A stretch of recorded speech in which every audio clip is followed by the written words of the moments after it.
যে এখানে এরকম একটা 25 লিটারের সম্ভবত এই ইয়েগুলা এখানে তিনটা তিনটা করে লাগিয়েছি, কিন্তু অনেক বেশি ক্রাউডি হয়ে গেছে। আমি ভাবছি এগুলো আবার ঘরের ভিতরে যেমন আছে এগুলোতে নিয়ে ঘরের ভিতরে লাগিয়ে দেবো। কারণ এখানে আমি দেখতে পাচ্ছিলাম যে ছোট ছোট কিছু পোকা খেয়ে ফেলছে।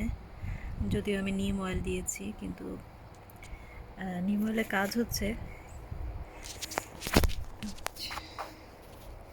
কিন্তু আমি ঘরের ভিতরে এগুলো রাখতে চাচ্ছি। আর কোন পোকা এসে যেন খেয়ে ফেলছে পাতা। তো যেহেতু পুঁইশাক আমি খুব বেশি পছন্দ করি, আমি এগুলো সব আবার ওই ঘরের ভিতরে যেরকম পট আছে সেরকম পটে নিয়ে ভিতরে লাগিয়ে দেবো ভাবছি। বেশিরভাগই জার্মিনেট হয়েছে, এগুলো একটু পরে হয়েছিল। এগুলো সব ছোট ছোট ছিল অনেকগুলো, এখানে প্রায় 6টা মতো মনে হয় একসাথে দিয়ে দিয়েছিলাম।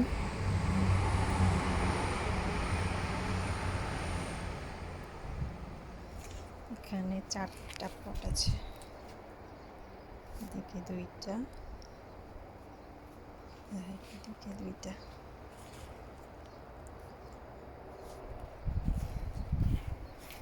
মাশাল্লাহ মাশাল্লাহ, এগুলো আল্লাহুম্মা বারিক, এগুলো অনেক হেলদি হয়েছে।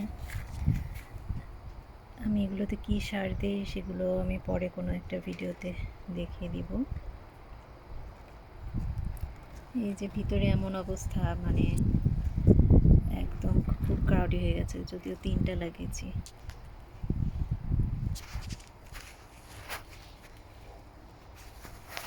পাতাগুলো অনেক বড় বড়, তো আমি আসলে বুঝতে পারিনি যে এরা এত বড় হবে।